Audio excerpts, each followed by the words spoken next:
नमस्कार, आदाब, सत श्री अकाल। मैं गुरु प्रसाद पांचाल स्वागत आप सभी लोगों का करता हूं हमारे इस YouTube चैनल शिक्षा सूत्र में। और उम्मीद रखता हूं कि सभी के सभी लोग अपने अपने घरों में सुरक्षित होंगे, क्योंकि जितना हम अपने घरों में रहेंगे कोरोना हमारे घरों से उतना ही दूर रहेगा। तो चलिए आज की क्लास शुरू करते हैं। आज का हमारा जो टॉपिक है क्लास का वो रहेगा कंप्यूटर का क्लास। और कंप्यूटर में भी जो हमारा टॉपिक है वो रहेगा बच्चों मेमोरी का।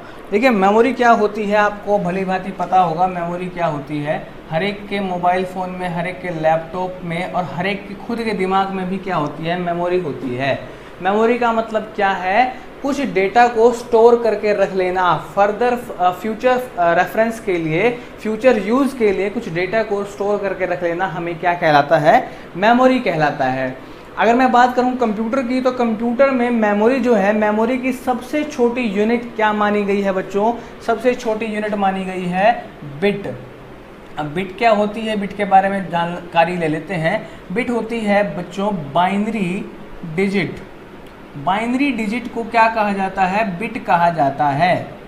अब देखिए क्या है, मैंने आपको पहले भी बताया था कंप्यूटर की बात करते हुए कि कंप्यूटर जो है केवल 0 और 1 की भाषा ही समझ सकता है। Computer can understand only the language of 0 और 1, मतलब ये केवल मशीन लैंग्वेज के बारे में ही जानकारी ले सकता है और मशीन लैंग्वेज में ही जानकारी दे सकता है। अब क्या होता है, हमारे पास 0 और 1 की फॉर्म में ही डेटा होता है। बिट क्या होती है, बिट या तो 0 होगी या फिर 1 होगा। 0 का मतलब क्या है बच्चों, कोई भी चीज़ ऑफ है उसे 0 कहा गया है, कोई चीज़ ऑन है उसे 1 कहा गया है। 0 का मतलब लो और 1 का मतलब क्या होता है, हाई होता है।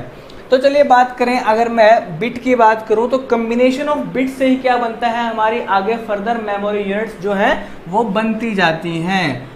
मैं अगर बात करता हूं बिट की, अगर 4 बिट्स को मिला देता हूं मैं, 4 बिट्स जो मिल जाएंगी वो क्या बन जाएगा, 1 निबल बन जाएगा। 1 nibble is equal to 4 bits.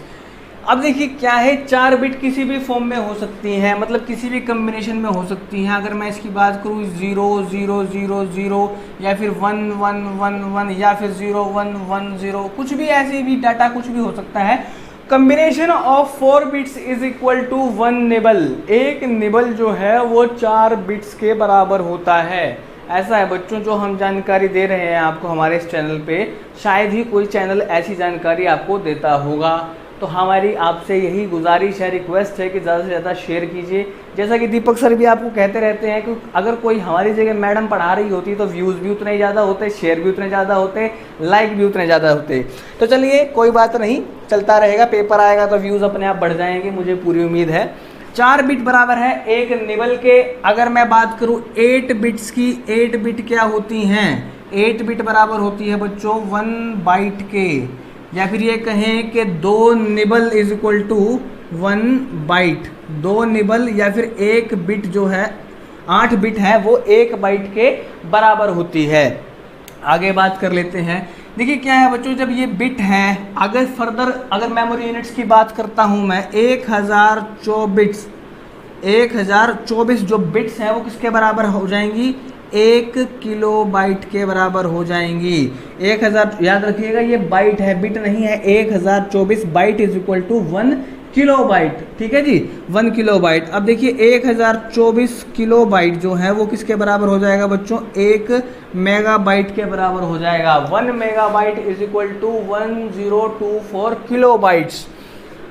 आगे बढ़ते जाएंगे, 1024 मेगाबाइट किसके बराबर हो जाएगा, 1 जीबी के हो जाएगा। देखिए आपने कभी नोटिस किया हो कि आपके पास कोई भी डॉक्यूमेंट फाइल है, डॉक्स फाइल है, आगे हम एक्सटेंशंस भी करेंगे, किसके पीछे जेपीजी लिखा है, किसके पीछे डॉक्स लगा है, वो क्या होता है वो भी करेंगे हम।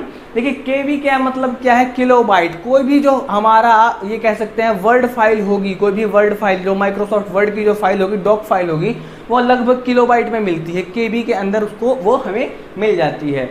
अब बात करें मेगाबाइट की, जो आपकी फोटोज़ हैं, कोई भी गाना है, कोई वीडियो या ऑडियो गाना है, वो क्या मिलेगा आपको, वो आपको मेगाबाइट एमबी के अंदर मिलेगा।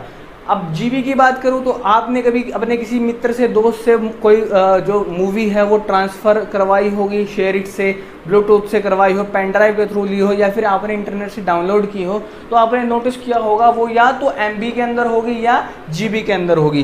तो क्या है, ऐसे करते करते फर्दर ये सारी की सारी मेमोरी यूनिट्स जो हैं वो बढ़ती जा रही हैं। अब बात करें, देखिए किलोबाइट हो गया, मेगा हो गया, जीबी हो गया, जीबी के बाद टेरा आएगा, पेटा आएगा, एक्सा आएगा, जेटा आएगा, योटा आएगा। ऐसे करते करते हमारी सारी की सारी मेमोरी यूनिट्स जो है वो आगे बढ़ती जाएंगी। तो चलिए आगे बात करेंगे मेमोरी के बारे में। मेमोरी कितने प्रकार की होती है कंप्यूटर के अंदर, जो आपने सुना हो रैम रोम। जब आप कभी मोबाइल फ़ोन वगैरह लेने जाते हैं तो पूछते हैं ना दुकान वाले से, कितने जीबी की इसके अंदर रैम है, इंटरनल मेमोरी कितनी है, इसके अंदर जो हम चिप लगा सकते हैं कितने जीबी की लगा सकते हैं। वो सारा का सारा कॉन्सेप्ट बच्चों आज आपका क्लियर कर देंगे। तो चलिए मेमोरी की तरफ बढ़ते हैं। मेमोरी क्या है, कितने टाइप की है, कितने प्रकार इसके अंदर है, कैसे कैसे इसको डिवाइड किया गया है, ये सब बातें हम करेंगे आज। चलिए, मेमोरी जो बच्चों होती है वो लगभग दो प्रकार की, फर्दर हम ये कह सकते हैं मोटे मोटे तौर पे दो हिस्सों में इसको बांटा गया है मेमोरी को। पहली मेमोरी जो होती है वो होती है प्राइमरी मेमोरी, प्राथमिक मेमोरी, प्राइमरी मेमोरी होती है। दूसरी मेमोरी को कहा गया है सेकेंडरी मेमोरी। ठीक है बच्चों, मेमोरी दो टाइप की है हमारी, प्राइमरी मेमोरी और सेकेंडरी मेमोरी। अब प्राइमरी मेमोरी भी आगे जाके फर्दर डिवाइड कर दी जाती है। कौन कौन से हिस्सों में बांट दी जाती है? मेन मेमोरी और कैश मेमोरी। मेन मेमोरी और कैश मेमोरी में डिवाइड करते। चलिए इस प्राइमरी साइड को अभी समझने की कोशिश करते हैं।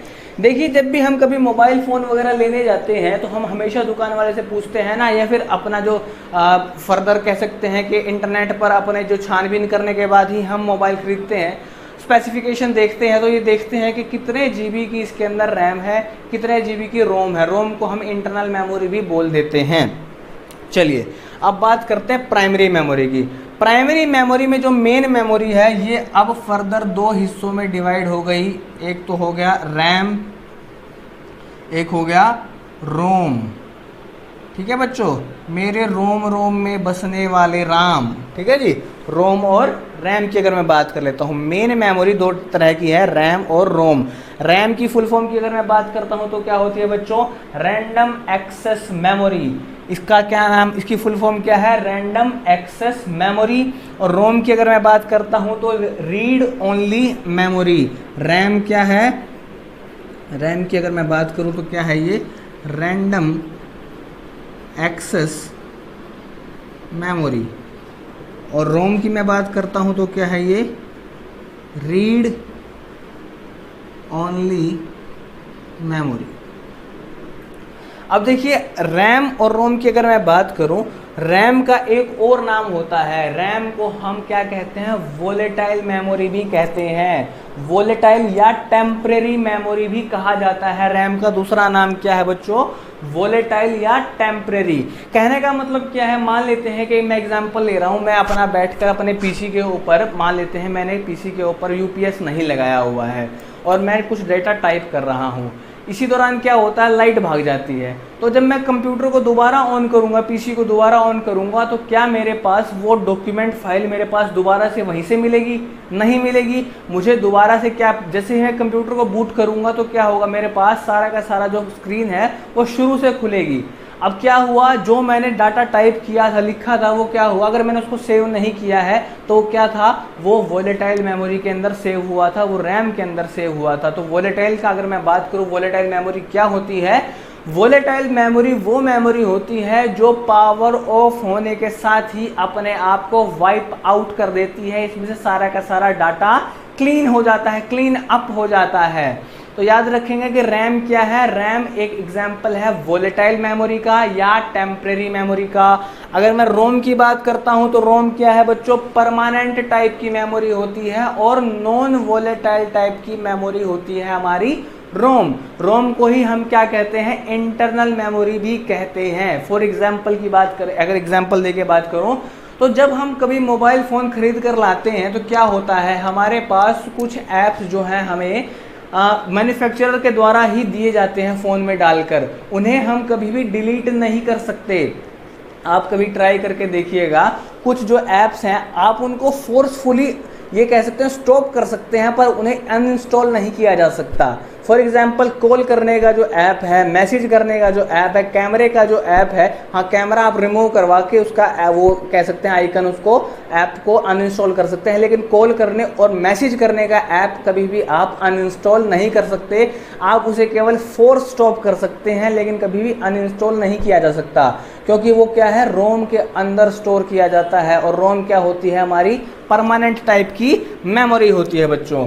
चलिए बात करें मेन मेमोरी की। मेन मेमोरी रैम और रोम दो हिस्सों में बढ़ चुकी है। अगर मैं रैम की बात करता हूँ, रैम कितने टाइप के होते हैं बच्चों, रैम हमारे दो टाइप के होते हैं, एस रैम और क्या होता है, डी रैम। एस रैम और डी रैम की बात करें, अच्छा एक क्वेश्चन पिछले प्रीवियस ईयर में देख रहा था तो कुछ क्वेश्चन पूछे गए थे कि रैम के टाइप कितने होते हैं। रैम दो टाइप के होते हैं, कौन कौन से, एस रैम और डी रैम। एस रैम का मतलब क्या है, स्टैटिक रैम, स्टैटिक रैम, और डी रैम का मतलब क्या है, डायनामिक रैम। एस रैम का मतलब क्या है बच्चों, स्टैटिक रैम, और डी रैम की बात करूँ तो क्या है बच्चों, डायनामिक रैम, इसका मतलब ये कह सकते हैं इसका एक टाइप होता है। अगर मैं रोम की बात करता हूँ, रोम कितने टाइप के होते हैं, रोम बेसिकली माने तो 3 जाते हैं, पर मैं आपको 4 टाइप बताऊंगा और एग्जाम्पल के साथ बताऊंगा कैसे कैसे होते हैं। जो रोम है वो पहला टाइप होता है हमारा पी रोम। पी रोम का मतलब क्या है, पी से है प्रोग्रामेबल, रोम का मतलब तो आपको पता ही है, read only memory. Programmable read only memory, ऐसी रोम जिसको प्रोग्राम किया जा सकता है। प्रोग्रामिंग क्या होती है, जिसके अंदर कोडिंग की जा सकती है। अच्छा एक बात और याद रखिएगा, प्रोग्रामिंग हमेशा किसी भी एक लैंग्वेज में की जा सकती है, जैसे कि सी प्लस प्लस, पाइथन हो गई, ये सारी की सारी क्या है, हमारी लैंग्वेजेस हैं, इनके अंदर हम प्रोग्रामिंग कर सकते हैं। तो पी रोम क्या है, प्रोग्रामेबल रीड ओनली मेमोरी, ऐसी रोम जिसके अंदर हम प्रोग्रामिंग कर सकते हैं। दूसरी क्या होती है, ईपी रोम। ईपी रोम का मतलब क्या है बच्चों, erasable programmable read only memory, ऐसी रोम जिसको एक बार इरेज किया जा सकता है, उसकी प्रोग्रामिंग की जा सकती है। देखिए प्रोग्रामिंग तो रोम की होगी ही, सीधी सी बात है, लेकिन ये वो टाइप की रोम है जिसे हम इरेज भी कर सकते हैं। इसके डेटा को एक बार इरेज भी किया जा सकता है, और इसके डेटा को कैसे इरेज कर सकते हैं वो भी एक क्वेश्चन बन सकता है बच्चों। इसके डेटा को इरेज किया जा सकता है यूवी रेज की सहायता से। यूवी रेज होती है ना हमारी पराबैंगनी किरणें, अल्ट्रा वायलेट रेज की सहायता से ही इसके डेटा को इरेज किया जा सकता है। तीसरे टाइप की बात करता हूं तो तीसरा टाइप होता है हमारा ईईपी रोम। देखिए क्या है, ईईपी रोम का मतलब क्या है, इसे ई स्क्वायर पी रोम भी कहा जाता है, electrically erasable programmable read only memory, ऐसी रोम जिसको इलेक्ट्रिकली रूप से इसके डेटा को इरेज किया जा सकता है। अब देखिए क्या है, जो हमने ईपी रोम पढ़ी है, ईपी रोम का मतलब क्या है, इसके डेटा को इरेज किया जा सकता है। किसके सहायता से इरेज कर सकते हैं, अल्ट्रा वायलेट रेज की सहायता से इसको इरेज किया जा सकता है। अगर मैं ईईपी रोम की बात करूं तो electrically erasable programmable read only memory, इसके डेटा को हम इलेक्ट्रिकली रूप से, इलेक्ट्रिकल का मतलब क्या है, विद्युतीय रूप से इसके डेटा को इरेज किया जा सकता है। अब देखिए मैं एग्जांपल देके बात करूं, जब हम कभी घरों में अपना जो सिस्टम अप्लायंसेस यूज़ कर रहे होते हैं तो कभी कभी आपने देखा होगा कि घरों का फ्यूज़ उड़ जाता है हमारा, ठीक है जी, फ्यूज़ उड़ जाता है, फिर आजकल तो एमसीबीज आ गई हैं, वो डाउन हो जाती हैं। उसका कारण क्या होता है, कभी कभी कोई जो हमारा पॉइंट है, फिर कोई अप्लायंस है, शॉर्ट हो जाता है, तो क्या होता है, करंट की वैल्यू जो है वो बढ़ जाती है। चलिए फिजिक्स जब पढ़ेंगे तब करंट की वैल्यू भी समझाएंगे, करंट कैसे कैलकुलेट कर सकते हैं हम। देखिए क्या है बच्चों, एमसीबी गिर जाती है या फिर फ्यूज़ गिर जाता है, उसकी वजह से क्या होता है, ये गिरने से, एमसीबी या फ्यूज़ गिरने से क्या है, हमारे सारे के सारे घर के अप्लायंस बच जाते हैं। अगर हमारे घरों में फ्यूज़ या एमसीबी नहीं होगी तो सारे के सारे अप्लायंसेस वो जल जाएंगे। अब ऐसा ही कुछ ईपी रोम के अंदर होता है। जो हमारी रोम होती है उसके अंदर कुछ शॉर्ट टिनी फ्यूजेस लगे होते हैं जिनका नाम होता है निक्रोम फ्यूजेस। बहुत ज़्यादा डेप्थ में चले गए हम, इंजीनियरिंग स्टूडेंट्स इसको अच्छी तरह समझ पाएंगे, लेकिन चलिए कोई नहीं, थोड़ा सा आपको समझा देते हैं। EEPROM में क्या है बच्चों, निक्रोम फ्यूजेस लगे होते हैं, कुछ टीनी फ्यूजेस लगे होते हैं। जब हम बिजली की मात्रा उनकी कैपेसिटी से ज़्यादा डाल दें, एग्जाम्पल देता हूँ, 5 किलो की थैली में 7 किलो सामान डालूंगा तो क्या होगी, थैली फट जाएगी। ऐसा ही कुछ होता है इस रोम के साथ भी। मान लेते हैं इसकी कुछ कैपेसिटी होगी वोल्टेज सहन करने की, लेकिन अगर मैं उससे ज़्यादा वोल्टेज इसको दूंगा तो क्या होगा, इसके फ्यूज़ उड़ जाएंगे। फ्यूज़ उड़ जाएंगे तो क्या होगा, इसका डाटा सारा इरेज हो जाएगा। इरेज होने के बाद क्या होगा, इसको दोबारा से प्रोग्राम किया जा सकता है।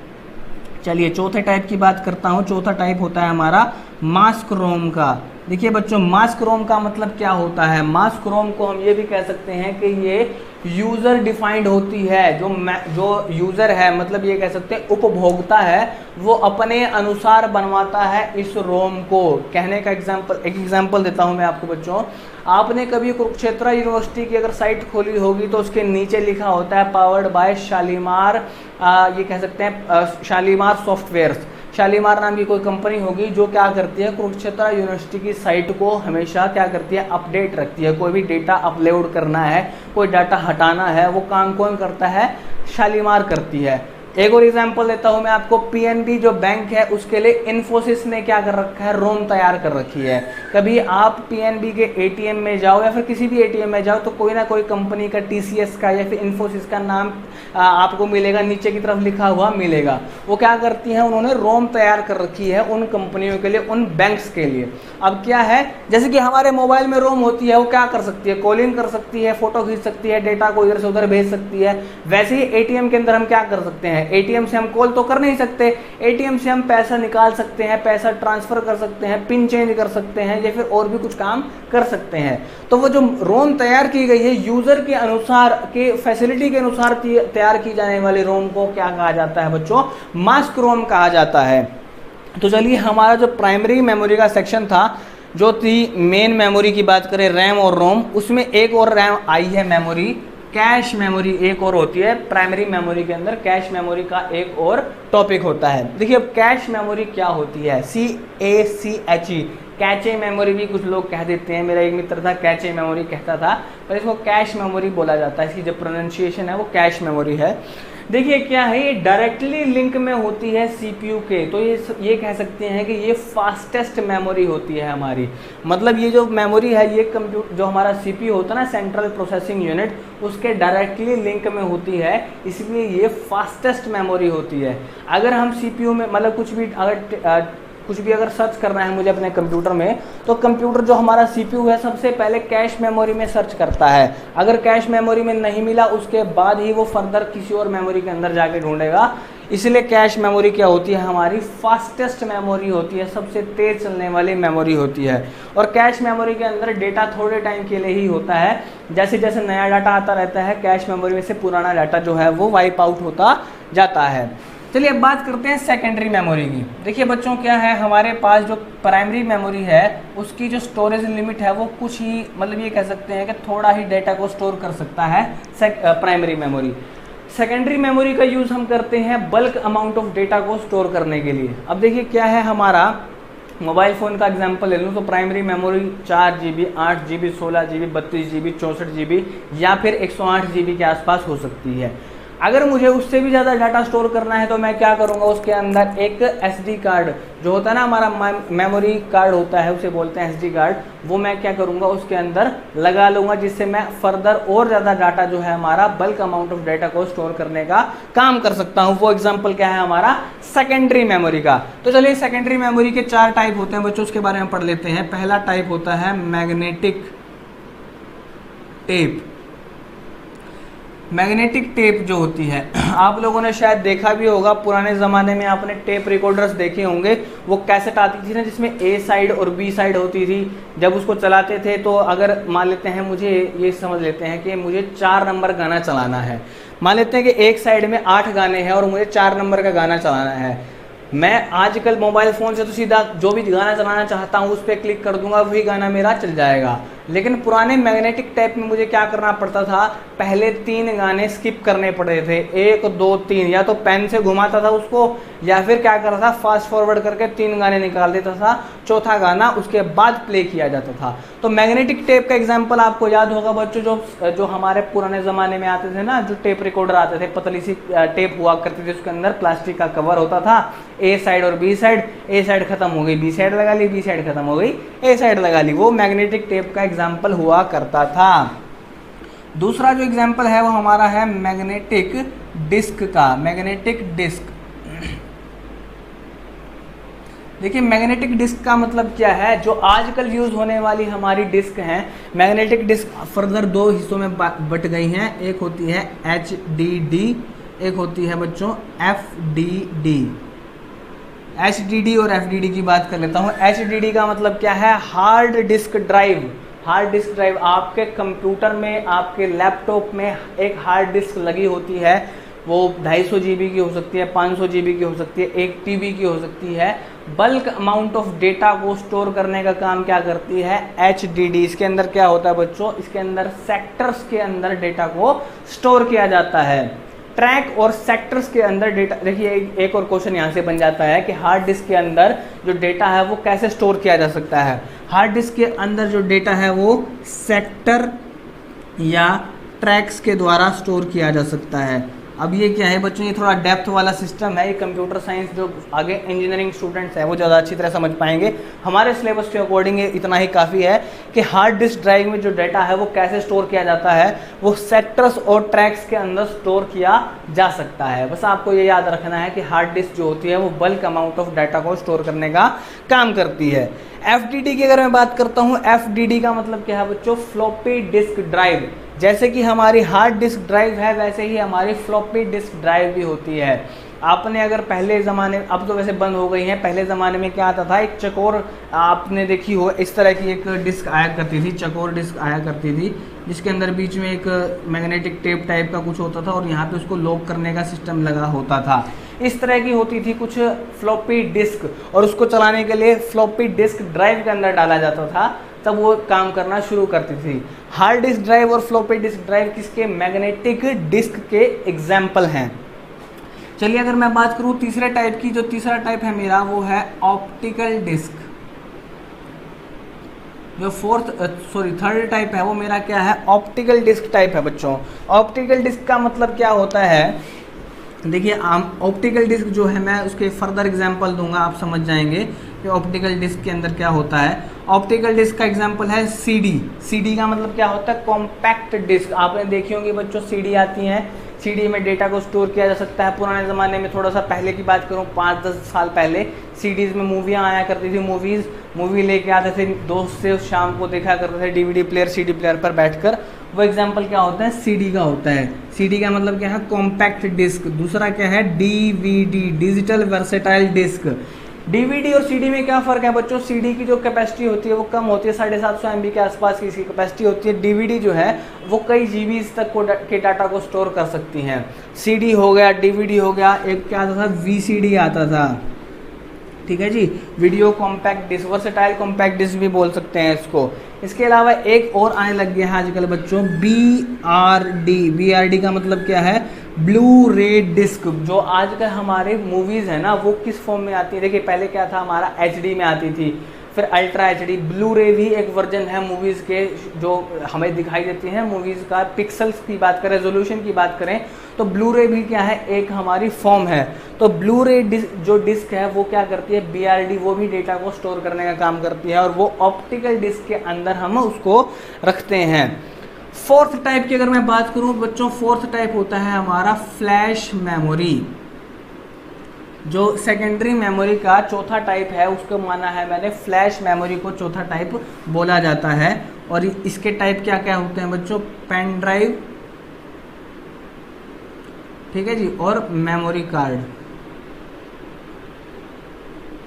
पेन ड्राइव और मेमोरी कार्ड ये फ्लैश मेमोरी के एग्जाम्पल हैं। पेन ड्राइव आपको मालूम ही है बच्चों, पेन ड्राइव क्या है, डेटा को एक स्थान से दूसरे स्थान तक भेजने के लिए, मतलब डेटा को स्टोर करने के लिए हम यूज़ कर सकते हैं। एक पीसी से कुछ डाटा लिया, दूसरे पीसी में जाकर स्टोर कर दिया। वैसे ही कुछ मेमोरी कार्ड का भी काम होता है, जैसे कि हमारे मोबाइल फोन्स में लगा होता है मेमोरी कार्ड, एक मोबाइल में लगा होता है, डाटा को, बल्क अमाउंट ऑफ डाटा को स्टोर करने का उसके अंदर हम काम कर सकते हैं। तो चलिए बच्चों, मेमोरी से रिलेटेड जितने भी क्वेश्चन थे मैं साथ साथ आपको बता भी दिए। मेमोरी के टाइप क्या है, 2 टाइप की मेमोरी है, प्राइमरी और सेकेंडरी। प्राइमरी में मेन और कैश, सेकेंडरी में magnetic tape, magnetic disk, optical disc और फ्लैश मेमोरी। इसके अलावा अगर कोई क्वेश्चन बनेंगे तो मैं डिस्क्रिप्शन में ज़रूर आपके साथ इस क्लास से रिलेटेड जितने भी क्वेश्चन होंगे डिस्क्रिप्शन में सारे के सारे क्वेश्चन डाल दूंगा। और उम्मीद रखता हूं कि आज की क्लास जो रही होगी वो आपको अच्छी तरह समझ में आई होगी। मैं फिर दोबारा आपसे यही बात करूंगा कि ज़्यादा से ज़्यादा लाइक कीजिए, कमेंट कीजिए, शेयर कीजिए, सब्सक्राइब कीजिए हमारे इस चैनल को, क्योंकि जो हमारे इस चैनल पर आपको डेटा मिलेगा वो शायद ही किसी और चैनल पर आपको ये डेटा मिल पाएगा। क्योंकि जितनी डेप्थ में, जितनी मेहनत के साथ हम आपके लिए वीडियोज़ बनाते हैं, उतना रिस्पॉन्स बच्चों आपका भी बनता है कि आपको भी उतने ही जोश और खरोश के साथ अपने जो वीडियोस हैं हमारी उसे शेयर और सब्सक्राइब करें। तो चलिए आज की क्लास को यही विराम देते हैं और आज की क्लास के लिए बस धन्यवाद। राम राम।